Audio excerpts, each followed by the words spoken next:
सत्र के आज 13वें दिन जो है स्वास्थ्य बजट पर चर्चा की जा रही थी विधानसभा के अंदर।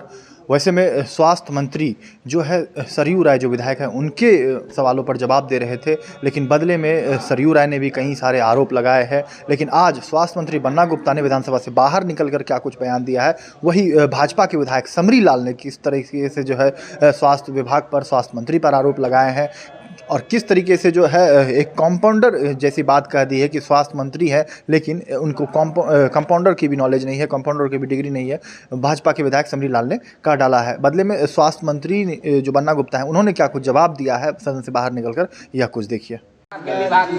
देखिए, जो हमको कहना था सदन में हमने कह दिया है और आप सदन की प्रोसीडिंग निकाल लीजिए, आपको सारे जवाब मिल जाएंगे। इसलिए कहीं कोई इब्बट नहीं है। सरकार पूरी मजबूती से चल रही है, किसी के कहने से कुछ नहीं होता। ये जनता ने देखा। हमने थोड़ी उत्तर प्रदेश में हमारी सरकार थी, डबल इंजन की सरकार थी और डबल इंजन की सरकार में सब जो है नदी में बह रहे थे। कोविड में सब जो है त्राहिमाम कर रहे थे, लेकिन हम लोगों ने बिना धैर्य खोए हुए माननीय मुख्यमंत्री जी के नेतृत्व में काम किया है। वो कह रहे थे कि राजधर्म की भाषा बोल रहे थे। अरे राजधर्म तो श्रद्धेय अटल जी ने इस देश के प्रधानमंत्री जी को कहा था कि जब गुजरात में दंगा फसाद हुआ था तो उन्होंने कहा था कि भाई राजधर्म का पालन करो, तो कहाँ पालन किए। अभी राजधर्म का दुहाई हमको दे रहा है। तो फिर बोलते हैं वेंटिलेटर। अरे वेंटिलेटर बनाया कौन? साइकिल जो बनाता है वो वेंटिलेटर बना दिया।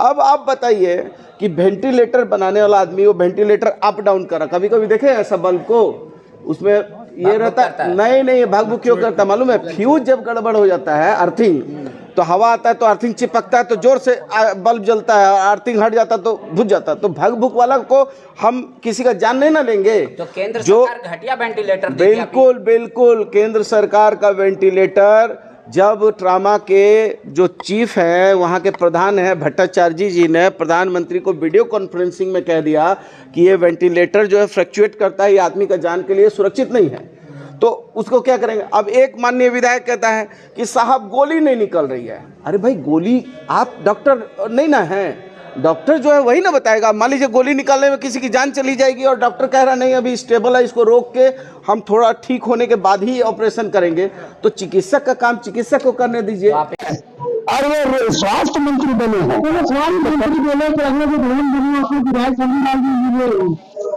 इस तरह के इंजीनियर नहीं होंगे कि कान की जगह नाक की जगह कान। ये लगा दिया आप जाके देखिए, जहाँ पर डायरेक्टर बैठता है वहाँ पर वो आपका वो बनना था आपको ऑडिटोरियम, तो बना दिया है 2 किलोमीटर। कोई मरीज बेचारा खोजते हुए जाएगा, मरीज का परिजन की डायरेक्टर साइन कराना है तो 1 किलोमीटर कहाँ जाएगा? जहाँ ऑडिटोरियम होना चाहिए था वहां पर बना दिया है। देखिए, गाड़ी खड़ा करने वाला 500 गाड़ी एक साथ खड़ी हो जाएगी, मल्टी स्टोरेज उसको बोलते पार्किंग। अब वो पार्किंग वहाँ क्या होगा, वो वहां से डॉक्टर पैदल जाएगा भी। बरसात में समय क्यों बनाया गया वहाँ? इसलिए कि उनको कमीशन चाहिए था। पूर्व मंत्री थे, हम नाम नहीं लेंगे, स्वर्गीय हो चुके हैं, उनके बेटे हैं अभी यहाँ विधानसभा में, हम नहीं बोलना चाहते। तो कमीशन के लिए बिल्डिंग बनाया गया, वो बिल्डिंग सब खाली पड़ी हुई है।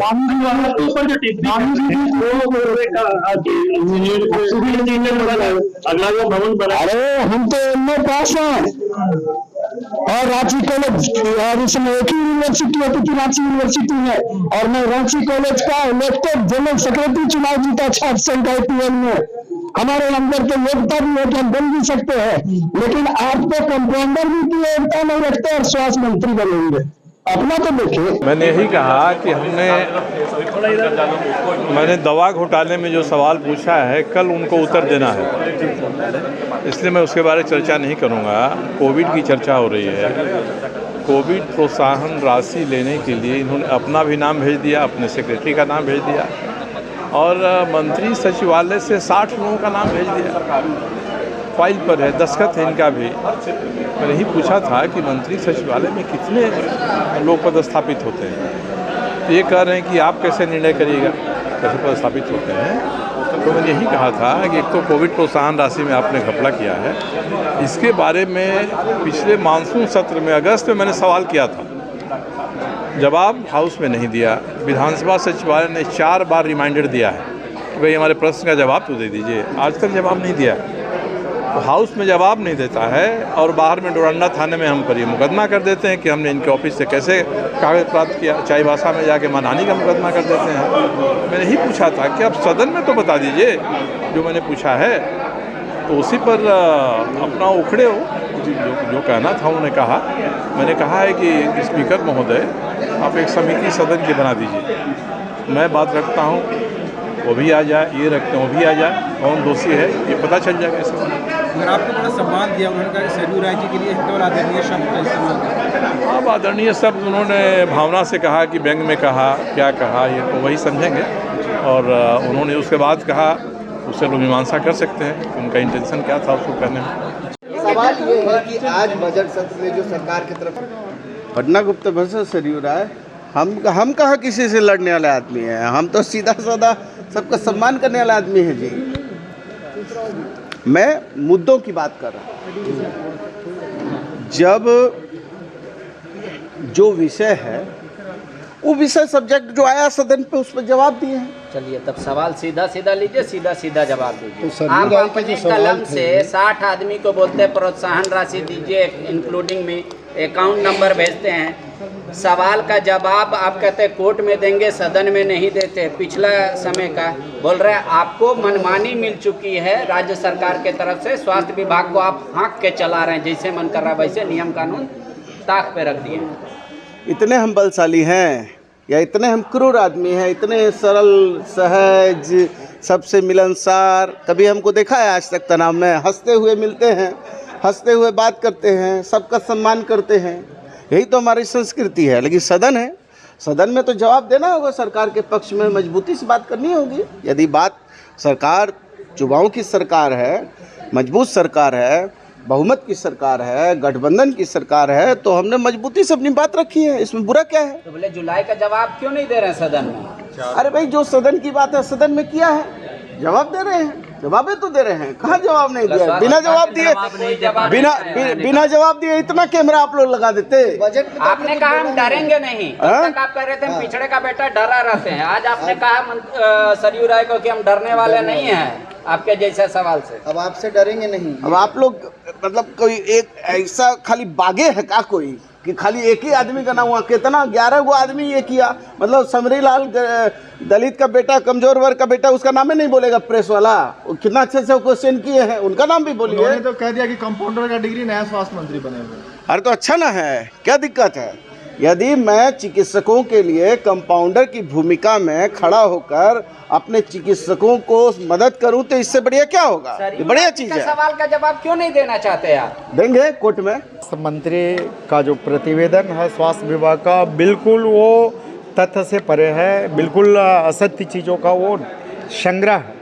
आप देख लें, कई ऐसे विषय आप देखें ना, रिम्स की क्या स्थिति है आज कई दूसरे जितने भी पीएचसी है, जितने भी सीएचसी है, जितने भी सदर हॉस्पिटल है, इनको मंत्री जी को खड़ा होकर बताना चाहिए कि कोविड पीरियड में जितने भी वेंटिलेटर खरीदे गए थे वो वेंटिलेटर कहाँ है, वो वेंटिलेटर चालू हालत में है कि नहीं। आज आप देखेंगे पूरे प्रकरण में, आप रिम्स का स्थिति देख ले। हम जिस शांतिपद गौराई के बारे में जो मंत्री बोल रहे थे, वो मंत्री 17 मार्च को सदन का नियमन था, स्पीकर साहब ने कहा था। आज 3 दिनों में मंत्री जी को होश नहीं आए, मंत्री जी जाके मिल नहीं पाए, डॉक्टरों से बात नहीं कर पाए, डॉक्टरों की टीम नहीं बना पाए, और आज भी 15 दिनों से शांतिपद गौराई के कमर के नीचे गोली लगी हुई है। झारखंड सरकार का स्वास्थ्य विभाग इतना निकम्मा है कि 15 दिनों में शांतिपद गौराई का गोली कमर से नीचे नहीं निकाल पाया। यही उपलब्धि आप समझ सकते हैं विश्व का कितना बेहतरीन स्वास्थ्य व्यवस्था झारखंड में है कि 15 दिनों में एक आदमी का गोली नहीं निकाल पाता है। यही झारखंड का स्वास्थ्य व्यवस्था है। सर एक आखिरी सवाल, अभी तो आप आरोप लगा रहे थे रिम्स के ऊपर में, रिम्स लेकिन बहुत अच्छा है कारण? नहीं, बिल्कुल मैं आपकी बातों से बिल्कुल सहमत था, बिल्कुल सहमत है कि रिम्स की व्यवस्था, अभी आप देखे होंगे कि समरी लाल जी ने भी कई चीज़ों का उल्लेख किया, चाहे वो डेंटल कॉलेज का कई का ये का देखा, तो निश्चित रूप से रिम्स की व्यवस्था चरमराई हुई, और इसके लिए पूरे तौर पर स्वास्थ्य विभाग और माननीय मंत्री जी जिम्मेवार हैं।